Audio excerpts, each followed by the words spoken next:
السلام علیکم ورحمۃ اللہ وبرکاتہ۔ الحمد لله نحمده ونستعينه ونستغفره ونؤمن به ونتوكل عليه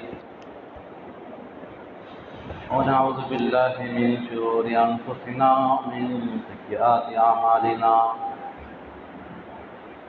من يهده الله فلا مضل له ومن يضلل فلا هادي له،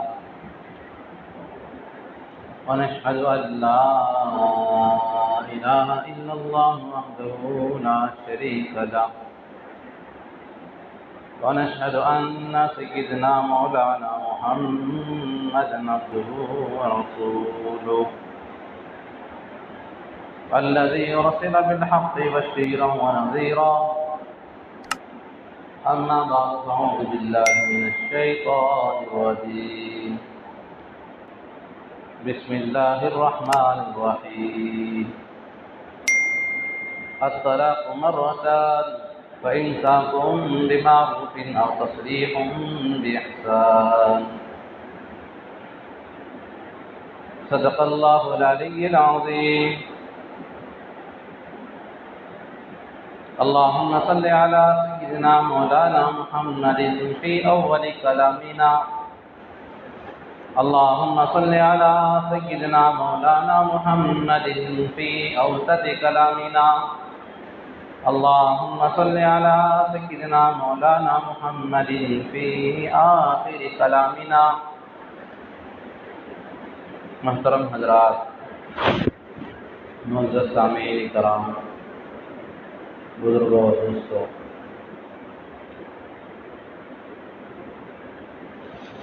ذرا آپ حضرات سے گزارش ہے، متحد ادھر آ جائے، سامنے آ جائے آپ ذرا دیکھا۔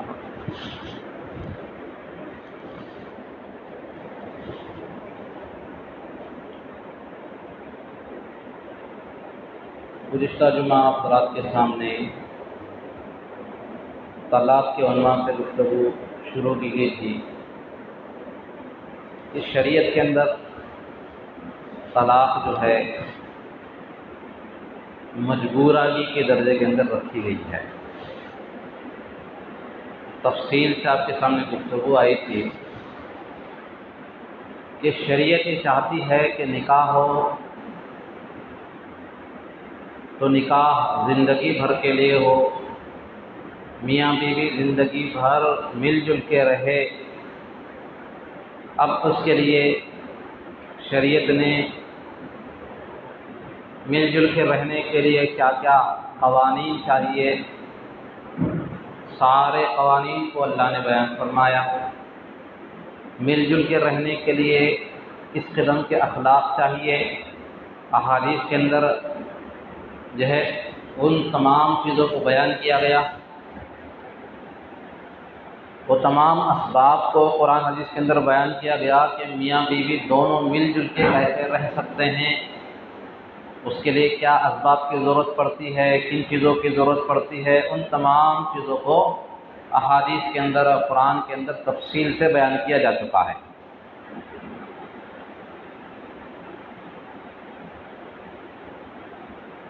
پھر یہ بھی گفتگو آئی تھی کہ شریعت کے اندر ایسا بھی نہیں ہے کہ ایک مرتبہ نکاح ہو جائے، اب نکاح ہونے کے بعد یہ نہیں کہتے جس طرح دوسرے مذہب والے کہتے ہیں، دوسرے مذاہب کے اندر ہیں ایک مرتبہ نکاح ہو گیا تو بس ہو گیا، اب نکاح سے چھٹکارا پانے کا اور باہر نکلنے کا کوئی راستہ ہی نہیں ہے، کوئی راستہ ہی نہیں، بس زندگی بھر مل جل کے رہو، یہاں تک کہ اگر شوہر مر جائے تو پھر بیوی کو بھی اس کے چتا پر ڈال کر جلا دیا جائے گا۔ ستی صحابہ آپ نے پڑھا ہوگا، سنا ہوگا آپ نے کہ ان کے یہاں یہ ہے کہ ایک مرتبہ شادی ہو جائے، نکاح ہو جائے، اب زندگی بھر مل جل کے رہو، نکاح ٹوٹنے کا کوئی راستہ نہیں ہے، یہاں تک کہ شوہر مر جائے تو بیوی کو شوہر کا جو ہے چتا کے ساتھ زندہ جلا دیں گے۔ یہ ضابطہ اور یہ اصول ان کے یہاں تھا۔ یہ ضابطہ بھی بالکل غلط ہے۔ کیوں؟ اس لیے کہ نکاح ہوتا ہے ایک اجنبی مرد کے ساتھ، ایک اجنبی عورت کے ساتھ۔ اب جب دونوں اجنبی مرد اور عورت ایک جگہ جمع ہو رہے ہیں، ہو سکتا ہے کہ دونوں کے مزاج میں فرق ہو، دونوں کی طبیعت الگ الگ ہو۔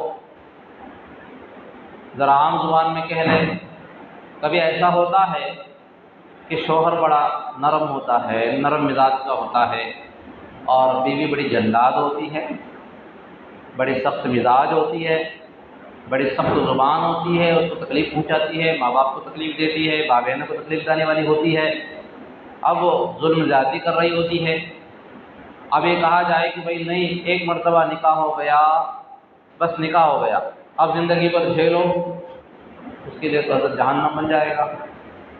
اور کبھی کبھار ایسا ہوتا ہے کہ عورت بڑی اچھی ہوتی ہے، بڑی نیک ہوتی ہے، اور شوہر بڑا ظالم ہوتا ہے، ظلم کرنے والا ہوتا ہے، ستاتا ہے، مارتا ہے، پریشان کرتا ہے۔ اب اس عورت سے کہا جائے کہ نہیں، ایک مرتبہ نکاح ہو گیا بس، اب زندگی بھر اس کو جھیلو، زندگی بھر یہ تکالیف کو کاٹو، یہ تو عورت کو ظلم ہو جائے گا۔ تو شریعت نے بہت مجبورگی کے درجے کے اندر طلاق کو رکھا ہے، طلاق کے احکام کو جاری فرمائے ہیں۔ نبی علیہ السلام نے فرمایا، ابغض الحلال الی اللہ الطلاق، اللہ تبارک و تعالیٰ کے نزدیک حلال چیزوں میں سب سے ناپسندیدہ چیز طلاق ہے۔ شریعت نے تو طلاق کا نظام بنایا اور بتایا ہے، لیکن طلاق کی ترغیب نہیں دی ہے کہ تم طلاق دو، اتنا ثواب ملے گا، طلاق دینے والوں کو یہ اجر ہے، طلاق دو گے تو یہ اتنی فضیلت ملے گی۔ کہیں شریعت میں یہ فضیلت نہیں ہے، بلکہ فرمایا کہ یہ ناپسندیدہ عمل ہے۔ دوسری جگہ یوں فرمایا، ناحق اگر زمین پر طلاق ہوتی ہے تو اللہ کا عرش کانپ اٹھتا ہے۔ طلاق کے بارے میں تو کہا یہ ناپسندیدہ ہے، مجبورگی میں ہے۔ اور آپ کے سامنے گزشتہ جمعہ میں نے بتایا تھا کہ جس طرح ایمرجنسی گیٹ ہوتا ہے مجبورگی کے وقت میں، جب جان پر بات آ جائے، خطرہ ہو مرنے کا، تو آپ ایمرجنسی سے کود کر جان بچاؤ۔ تو ایسے ہی میاں بیوی کا رشتہ جب ہر اعتبار سے نہ جڑتا ہو اور نبھانے کی اور نبھنے کی، مل جل کے رہنے کا کوئی راستہ ہی باقی نہ رہتا ہو، پھر ایسی صورت میں شریعت طلاق کی طرف جو ہے قدم اٹھانے کا حکم دیتی ہے، کہتی ہے کہ اب تم ایسے موڑ پر آ گئے ہو کہ اتنا ظلم تم سہ رہے ہو کہ اب جو ہے کہیں تمہارے دل کے اندر یہ بات پیدا نہ ہو جائے، اب میں یہ ظلم سہ نہیں سکتا، اب میں یہ ظلم سہ نہیں سکتی، تو بس اس ظلم سے چھٹکارا پانے کے لیے جو ہے ایک دوسروں کا جان لینے کے بجائے ایک دوسرے سے طلاق کے ذریعے سے چھٹکارا پا کر کے الگ الگ زندگی گزارو۔ اس کے لیے شریعت نے طلاق کا نظام کو رکھا ہے۔ اب طلاق کیسے دینا چاہیے؟ تو اس کا جو آسان طریقہ اور بہترین طریقہ ہے وہ انشاءاللہ اس جمعہ کے اندر ہم لوگ سمجھنے کی کوشش کریں گے۔ شریعت نے حکم فرمایا کہ اگر بیوی کی طرف سے کچھ زیادتی ہوتی ہو اور وہ بات نہ سنتی ہو تو پہلا مرحلہ یہ ہے، فرسٹ اسٹیپ، پہلا کام یہ ہے، بیوی کو سمجھایا جائے، نصیحت کی جائے، اس کو بولا جائے ماں یہ طریقہ غلط ہے، ایسا مت کر۔ پہلا کام سمجھانا، بولنا، اچھے پیار محبت سے سمجھانا، یہ پہلا کام ہے۔ اگر اس سے کام بنتا ہے تو ٹھیک ہے، اس کو سمجھ میں آ گیا، آپ کے بولنے کی وجہ سے معلوم ہو گیا کہ ہاں اس کام سے میرے شوہر ناراض ہو رہے ہو، وہ اگر اس کام سے رک جاتی ہے، مسئلہ نہیں، مل جل کے رہو آرام سے۔ پہلا قدم یہ۔ اگر اس سے بھی کام نہیں بنتا، وہ بھی ضد میں آ رہی ہے، نہیں مانتی، نہیں احساس کرتی ہوں میں، اب دوسرا قدم یہ ہے، دوسرا اسٹیپ یہ ہے شریعت نے کہا ہے کہ اب دوسرا سب یہ ہے، اگر بیوی کو بولنے کے باوجود بھی، سمجھانے کے باوجود بھی وہ ماننے کے لیے تیار نہیں ہے، تو دوسرا قدم یہ کرو کہ اس سے بول چال بند کر دو، بات چیت کرو، صرف بات بند، تاکہ تمہاری ناراضگی کا اظہار ہو۔ ناراض ہو جائے تو اس کا اظہار یہ ہے کہ گفتگو نہ کرو، بات نہ کرو، یہ نہیں کہ جو ہے گالیاں دو، مارو پیٹو، شریعت اس سے منع کرتی ہے، یہ سب نہیں۔ ناراض ہے، بات چیت بند کرو، گفتگو بند، بات چیت بند۔ اگر اس سے کام بن رہا ہے تو ٹھیک ہے، اگر بیوی کو احساس ہوتا ہے کہ میرے اس کام سے میرے شوہر ناراض ہے، مجھ سے بات کرنا چھوڑ دیے، اپنی غلطی کو مان لیتی ہے، اس کو احساس ہوتا ہے، وہ سدھر جاتی ہے، ٹھیک ہے، مل جل کے رہو۔ اگر اس سے بھی نہیں مانتی، وہ اور ضد میں آ رہی ہے، نہیں مانوں گی، تو تیسرا کام یہ ہے، تیسرا سبق یہ ہے کہ بستر کو الگ کرو۔ ابھی معاملہ باہر نہیں جائے گا، یہ 3 قدم جو ہیں، یہ 3 قدم گھر کے اندر کے ہیں، گھر کے باہر کسی افراد کو پتہ نہیں چلے گا۔ پہلے 4 دیواری کے اندر سمجھاؤ، نہیں مانتی، بات چیت بند کرو، نہیں سن رہی ہے، بستر الگ کرو، ایک ساتھ مت سو بلکہ جدا کرو، الگ رکھو، الگ سو، بستر الگ ڈالو۔ اس کے باوجود بھی کام نہیں بنتا ہے، ضد کرتی ہیں، بات نہیں مان رہی ہے، تو پھر چوتھا کام یہ ہے کہ اب تمہارے اس معاملے کو خاندان کے افراد کے درمیان رکھو۔ بچی والے کے جو ذمہ دار ہیں، بچے والے کے جو ذمہ دار ہیں، ان ذمہ داروں کے سامنے اس بات کو رکھا جائے کہ ایسا ایسا معاملہ ہے۔ اب وہ ادھر والے اور ادھر والے دیکھیں گے معاملہ کیا ہے، کہاں غلطی ہو رہی ہے، ان کے سمجھنے سمجھانے میں کہاں فرق ہو رہا ہے۔ وہ غور و فکر کرنے کے بعد وہ جو ہے سمجھائیں گے، بتائیں گے کہ دیکھو یہ کام غلط ہو رہا ہے، اس کی وجہ سے یہ ہو رہا ہے، اس کو صحیح کر دو۔ اب خاندان والے سمجھائے، سمجھ میں آ جائے تو ٹھیک ہے، مل جل کے رہو۔ یہ سارے قدم ہیں، یہ سارے اسٹیپس اٹھانے پڑیں گے پہلے۔ پھر اس کے بعد کہا اگر اس سے بھی بات نہیں چلتا تو کہہ رہے کہ جو ہے خاندان میں ایسا فرد جس کی بات کا اثر ہوتا ہے، ہر خاندان میں ہوتا ہے کہ کوئی بندہ ایسا ہوتا ہے جس کی بات مانی جاتی ہے اور جس کا ادب احترام کیا جاتا ہے، جس کی بات کو لیا جاتا ہے۔ تو لڑکی کے خاندان میں سے ایسا بندہ جس کی بات کو لڑکی سنتی ہو اور لڑکی مانتی ہو، اور جو ہے ان کے خاندان میں سے بڑے بندے کو، دونوں کو بٹھایا جائے، دونوں کے سامنے معاملہ رکھا جائے، مرد اپنا سنائے، عورت اپنی سنائے گی۔ اب وہ دونوں حضرات غور و فکر کرنے کے بعد نتیجہ نکالیں گے، غور و فکر کرنے کے بعد مل جل کے رہنے کے واسطے کیا جو ہے طریقہ اختیار کیا جا سکتا ہے، کس طرح ان کے مل جل کے رہنے کا جو ہے زندگی کا انتظام ہو سکتا ہے، وہ لوگ غور و فکر کر کے بتائیں گے، اس پر عمل کرو۔ اسی کو قرآن کریم نے فرمایا حکمم من اہلہ و حکمم من اہلیہا، ایک ثالث اور حکم، ایک فیصلہ کرنے والا عورت کی طرف سے ہوگا اور ایک فیصلہ کرنے والا مرد کے خاندان سے، مرد کی طرف سے ہوگا۔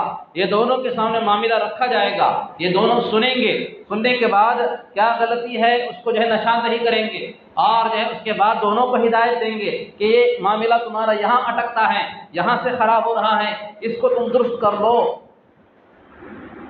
پھر اس کے بعد مل جل کے رہنے کی تدبیر کی جائے گی۔ اگر اس کے باوجود بھی نہیں ہوتا ہے، یہ سارے کام کر لیے، یہ سارے کام کر لیے، پہلا کام کیا؟ سمجھانا، دوسرا کام بات چیت بند کرنا، تیسرا کام بستر الگ کرنا، یہ 3-4 دیواری کے اندر ہوں گے، کسی بھی معلوم نہیں ہوگا۔ لیکن یہاں سے کام نہیں بن رہا تو پھر آگے خاندان کے افراد کو لانا۔ یہاں اگر میں ایک بات کہتا ہوں، عموماً دیکھا جاتا ہے ہمارے ماحول میں رشتے جو ٹوٹتے ہیں، اس ٹوٹنے کے اندر یہ جو درمیان والے بندے ہوتے ہیں، ان کا زیادہ کردار ہوتا ہے، زیادہ جو رول ہوتا ہے۔ بچی اگر کسی معاملے کو لے کر فون کرتی ہے اپنے ماں باپ کو، کہتی ہیں کہ یہ گھر کے اندر آیا ایسا ہو گیا، داماد نے ایسا کر دیا، آپ کے داماد نے ایسا کہا۔ اب بچی کی ماں کو چاہیے تھا کہ سمجھاتے بولتے کہ نہیں بیٹے صبر کر لے، تو سسرال میں گئی ہیں وہاں اچھی طرح سے رہ، ضد مت کر، شوہر کی جو ہے بات مان، یہ کہنے کے بجائے یہ ذرا کیا کرتے ہیں، آگ میں گھی کا کام ڈالتے، جس طرح آگ میں گھی ڈالتے بڑا پڑتا ہے تو اس طرح یہ کام کرتے ہیں، کہتے ہیں اچھا ایسا بولا، ایسا بولا انہیں، اس کا قصہ میں آ کے دیکھتی ہوں، اب اس کو ذرا اور چڑھا کے دیتے ہیں۔ اب جیسے اس کی ماں باپ جو ہے ذرا اور چڑھا کے دیتے ہیں تو بچے اور زیادہ تحش میں آ جاتی ہیں، پھر معاملہ بگڑنے لگتا ہے، بہت دور جانے لگتا ہے۔ عموماً دیکھا گیا ہے کہ طلاق کے معاملات کے اندر جو طلاقیں ہو رہی اکثر یہ درمیان والے اچکانے کی وجہ سے، درمیان والے آگ لگانے کی وجہ سے، درمیان والے بگاڑنے کی وجہ سے معاملات جو ہے ہوتے ہیں۔ میاں بیوی کا مسئلہ رہتا ہے لیکن تھوڑا ہی مسئلہ رہتا ہے، میاں بیوی کے درمیان نااتفاقی ہوتی ہے مگر وہ تھوڑی ہوتی ہے، یہ درمیان والے اس کو ہائلائٹ کرتے ہیں، بڑا کرتے ہیں اور جو اس نااتفاقی کو اور آگے بڑھاتے ہیں، یہاں تک کہ طلاق تک نوبت لا دیتے ہیں۔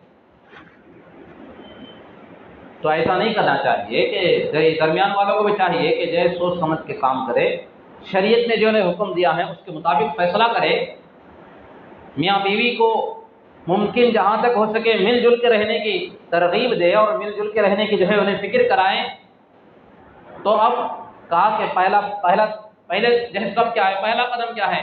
پہلا قدم ہے سمجھانا، دوسرا قدم ہے بات چیت بند کرنا، تیسرا قدم ہے بستر الگ کرنا، چوتھا قدم ہے ماں باپ کے درمیان میں گفتگو رکھنا، بات کو لے کر آنا، پانچواں قدم ہے خاندان کے بڑے آدمی کے ذریعے سے معاملے کو سلجھانے کی کوشش کرنا۔ اگر یہ بھی نہیں ہوا، اس سے بھی کوئی فائدہ نہیں ہوا، تو پھر آگے کہاں کے اب جو ہے آپ ان کو بڑے آدمیوں کے درمیان معاملے کو لے کر جائیں گے، یا تو دارالقضاء آپ لے کر جائیں گے، یا مسجد کمیٹی کے پاس آپ لے کر جائیں گے، یا محلے کا جو پنچایت ہوگا وہاں پر لے کر جائیں گے، اس طرح جو بڑے حضرات ہیں ان کے درمیان معاملے کو لے کر جائیں گے۔ اب ان کے درمیان جب معاملے کو لے کر جائیں گے، جاتے ہی وہ بندے یہ نہیں کہیں گے اچھا آؤ آؤ ویلکم ویلکم، آئے بولو فوراً طلاق بولو جدا ہو، ایسے نہیں کریں گے۔ وہ آتے ہی جو ہے معاملہ نہیں ہوگا، بلکہ وہ حضرات بھی دونوں کی سنیں گے، مرد کی ساری گفتگو سنیں گے، عورت کی ساری بات سنیں گے۔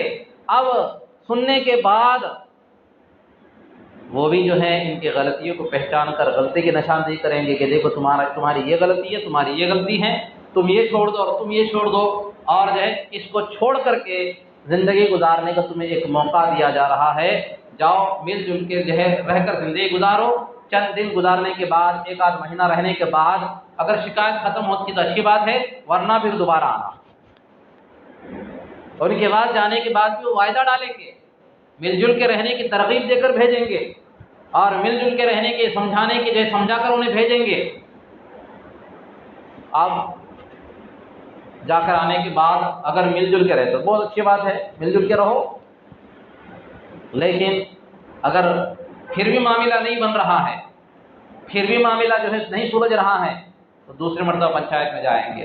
اب دوسری مرتبہ بھی جو پنچایت کے بڑے ہوں گے وہ انہیں سمجھا کے مل جل کے رہنے کی ترغیب دے کر کے دوسری مرتبہ پھر موقع دے کر کے بھیجیں گے۔ اب تیسری مرتبہ جب جائیں گے، جب دیکھیں گے کہ بڑے حضرات ان کے جو ہے مل جل کے رہنے کا راستہ نہیں نکل رہا ہے، کسی بھی طرح ان کا مل جل کے رہنا ممکن نہیں ہو رہا ہے، اب طلاق کی اجازت ہوگی، طلاق کی اب اجازت ہوگی۔ اتنے سارے مظاہروں کے بعد ایسا نہیں، طلاق یہ نہیں ہے، شریعت یہ نہیں کہتی غصہ آیا دے دیے، طلاق کا یہ ایسا طریقہ نہیں ہے۔ طلاق کا طریقہ تو یہ ہے یہ سارے مرحلے کیے جائے، پہلے سمجھائے، کام نہیں بنا بات چیت بند کیا جائے، کام نہیں بنا جو ہے بستر الگ کیا جائے، کام نہیں بنا جو ہے ماں باپ کے درمیان رکھا جائے، کام نہیں بنا درمیان میں جو بڑوں کو لایا جائے، کام نہیں بنتا ہے پنچایت میں رکھا جائے، 2-3 مرتبہ مل جل کے رہنے کا موقع دینے کے بعد اب بھی نہیں بنتا ہے تو اب جو ہے باری آتی ہے طلاق دینے کی۔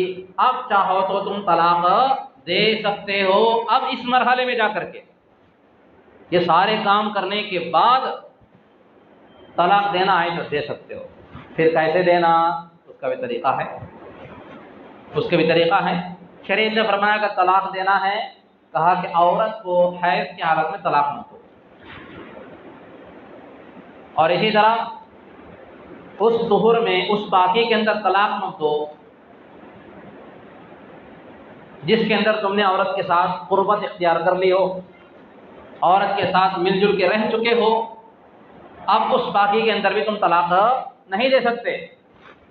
ایسے طہر میں طلاق دینا ہوگا، ایسے پاکی میں طلاق دینا ہوگا جس پاکی کے اندر تم نے جو ہے شوہر بیوی سے قربت اختیار نہ کی ہو، ایسے اس میں طلاق دینا ہوگا۔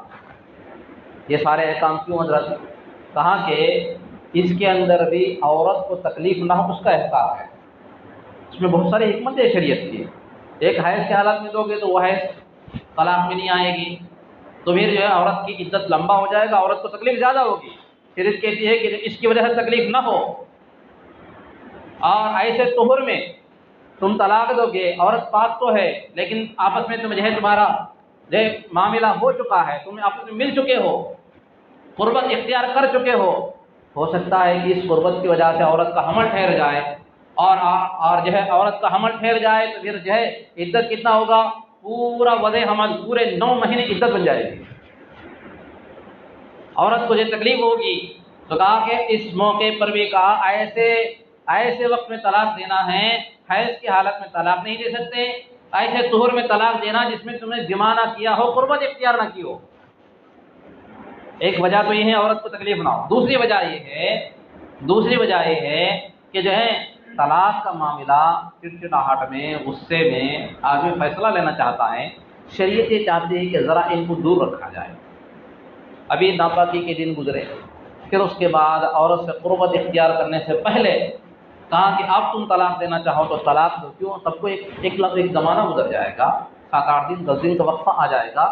اگر واقعی میں طلاق دے رہا ہے، مجبورگی ہے، تبھی تو طلاق دے گا۔ اگر مجبورگی نہیں ہے، چاہت ہے، ملنا چاہتا ہے، تو پھر اس قربت کی وجہ سے، ملنے کی چاہت کی وجہ سے اب طلاق نہیں دے گا، طلاق کو پینڈنگ کر دے گا۔ اس طرح مل جل کے رہنے کے امکانات زیادہ ہوں گے، ان کے قریب ہونے کے جو موقع زیادہ ہوگا، تو شریعت نے کہا ایسے موقع میں طلاق دیا جائے، اور اس طرح طلاق دیا جائے۔ وہ بھی کتنے طلاق؟ 3 نہیں، ایک ہی طلاق، ایک طلاق دیا جائے۔ صریح لفظوں میں، صاف لفظوں میں کہا جائے کہ میں تمہیں ایک طلاق دیتا ہوں، بس ایک طلاق دے دے، اسے کہتے ہیں طلاق رجعی۔ اور یہ طلاق کی کئی قسمیں ہیں، طلاق رجعی ہے، طلاق بائن ہے، طلاق مغلظہ ہے، طلاق بدع ہے، طلاق حسن ہے۔ انشاءاللہ وہ اگلے جمعے کے اندر ایک چیز جو ہے آپ کے سامنے آئے گی، ہر جو ہے سارے احکامات انشاءاللہ آہستہ آہستہ آپ کے سامنے لانے کی کوشش کی جائے گی۔ تو اس جمعہ کے اندر طلاق کا طریقہ آپ کو بتایا گیا۔ کیا طریقہ ہے؟ کہ طلاق غصہ آ گیا دے دیا، ایسا نہیں ہے۔ شریعت کا طریقہ اور اسلام کا طریقہ یہ ہے کہ پہلے سمجھایا جائے، پھر بات چیت بند کی جائے، پھر بستر الگ کیا جائے، پھر ماں باپ کو درمیان میں لایا جائے، پھر خاندان کے بڑوں کے سامنے رکھا جائے، پھر پنچایت میں جا کر 2 مرتبہ 3 مرتبہ موقع ملنے کے بعد بھی نہیں ہوتا ہے تو اب جا کر کے طلاق کا مرحلہ، وہ بھی ان تمام اصولوں کے ساتھ طلاق دیا جائے۔ یہ ہے طلاق کا نظام، یہ ہے طلاق کا سسٹم۔ شریعت کے اندر طلاق کا نظام، طلاق کا سسٹم اس طرح رکھا ہے، اس طریقے پر طلاق ہونی چاہیے۔ ایسے نہیں کہ کپڑے جب دے دیے، کپڑے دے دیے پہلے دے دیتے ہیں، غصے میں آ کر 3 طلاق، بعد میں آ کر کے حضرت میں غصے میں دے دا، کیا کرنا؟ غصے میں جو طلاق ہوتی کیوں نہیں ہوتی حضرت؟ اچھا دنیا میں کون بندہ ایسا ہے جو پیار اور محبت میں لاڑ میں طلاق دینے والا ہو؟ دنیا میں کسی ایک بندے کو بتا دے کہ وہ بندہ اپنی بیوی سے خوش ہو اور جو ہے بہترین بریانی لا کر کھلا کر اور جو ہے بیوی کو گود میں بٹھا کر بال کھلاتے ہوئے کہتا ہے کہ میں تجھ سے اتنی محبت کرتا ہوں، اتنا پیار کرتا ہوں کہ 3 طلاق دیتا ہوں۔ ہے کوئی ایسا بندہ؟ جب بھی طلاق دے گا تو غصے کی حالت بھی دے گا نا بھائی۔ اب کہنا میں غصے میں 3 طلاق دے، کیا کرنا؟ طلاق جیسے بھی کوئی طلاق پڑ جائے، اس لیے پہلے طلاق کا طریقہ سیکھا جائے۔ طلاق کیسے دینا ہے ضرورت تو نہیں پڑے گی، لیکن ہے تو کیسے، طریقہ کیا ہے شریعت کا، کس طرح شریعت طلاق دینے کا جو اصول بتاتی ہے، طریقہ کیا، یہ تو سیکھا جائے۔ اس کے بعد طلاق کے مرحلے میں جایا جائے۔ اب ایک طلاق دے دے، ایک طلاق ہو گئی، 7 لفظوں میں کہا کہ میں تمہیں طلاق دیتا ہوں۔ اب اس کے بعد عورت پر عدت آ جائے گی۔ عدت کتنی ہے؟ 3 ہے اس طرح۔ 3 مہینے سمجھ لیجیے۔ اب عورت وہی رہے گی، کہاں رہے گی؟ شوہر کے گھر میں رہے گی۔ اب شریعت کہتی ہے عورت کو کہ ان دنوں میں یہ 3 مہینے تک کیا کرنا؟ بہترین سجنا سنورنا، خوشبو استعمال کرنا، اور جو بات جو پھول لگانا، شوہر کو اپنی طرف مائل کرنے کے جتنے طریقے ہیں تمام طریقوں کو اختیار کرنا۔ ہو سکتا ہے غصے میں دے دیا ہو، اب جو ہے اب بیوی سجے گی، سنورے گی، اخلاق سے رہے گی اور جو ہے اچھی طرح اپنی طرف مائل کرے گی۔ ہو سکتا ہے کہ بندہ کو احساس ہو کہ ارے اب تو بیوی میرے ہاتھ سے چلے جانے والی ہے، بیوی چلی گئی تو کیسا افسوس ہو۔ اس کے بعد اگر ملنا جلنا چاہیں تو طلاق رجعی کے اندر ملنے کا موقع ہے۔ بندے کے جسے کہتا اگر میں کہتا ہے کہ میں تمہیں رجوع کرتا ہوں، میں دوبارہ نکاح کے اندر لیتا ہوں، تو دوبارہ نکاح بیوی دوبارہ نکاح میں آ جائے گی۔ البتہ ایک اختیار تو ختم، طلاق کا ایک ہو گیا، اب پھر دوبارہ ان کا زندگی شروع ہوگی، اب بھی 2 طلاقوں کا اختیار رہے گا۔ اب مل جل کے زندگی گزارنا چاہے تو زندگی گزار لے، یا غصے میں بھرے ہوئے تھے، دونوں نے جو ہے ایک دوسرے کو راضی کرنے کی کوشش نہیں کی، عدت کا زمانہ گزر گیا، عدت کا زمانہ گزر گیا تو اب میاں بیوی دونوں الگ ہو جائیں گے۔ عدت پوری ہو گئی، میاں الگ، شوہر بیوی الگ۔ اب بیوی جہاں چاہے نکاح کرے، طلاق ہو گئی، ایک طلاق سے معاملہ ختم، انہوں الگ انہوں الگ۔ اب یہ بیوی دوسری جگہ نکاح کرنا چاہتی ہے، پھر اس کو اچھی طرح سے کر لو۔ شوہر کہیں اور نکاح کرنا چاہتا ہے، کر لو۔ لیکن اب بعض عورتوں کے ذہن میں ہوتا ہے کہ میں ماں کے گھر جاؤں گی تو ماں باپ مجھے اچھا خیال کریں گے، دیکھیں گے، یہ ہیں یہ ہوں گے، مجھے مہارانی کی طرح رکھیں گے، وغیرہ وغیرہ ذہن میں ہے۔ اب بیوی جاتی ہے ماں باپ کے یہاں، اب جانے کے بعد پہلا مہینہ تو اچھا ہوتا ہے، اکرام کرتے ہیں، بٹھاتے ہیں، کھلاتے ہیں۔ 1 مہینہ گزرنے کے بعد، 2 مہینے گزرنے کے بعد، 3 مہینے گزرنے کے بعد اب بچی ماں باپ پر بوجھ معلوم ہوتی ہے، بھائیوں پر جو مشکل معلوم ہوتی ہے، بھابیاں تانا دینا شروع کرتی ہے اور جو ہے بات بات پہ کوسنا ٹوکنا شروع کرتی ہے۔ اب عورت کو احساس ہوتا ہے ارے میں اپنے شوہر کے گھر میں اچھی تھی، یہاں آنے کے بعد ان لوگوں نے مجھے تانا دینا شروع کر دیا ہے، لعن طعن کرنا شروع کر دیا ہے، برا بھلا کہنا شروع کر دیا ہے، میں پہلے شوہر کے پاس اچھی تھی، میں نے غلطی کی، میں واپس آ گئی۔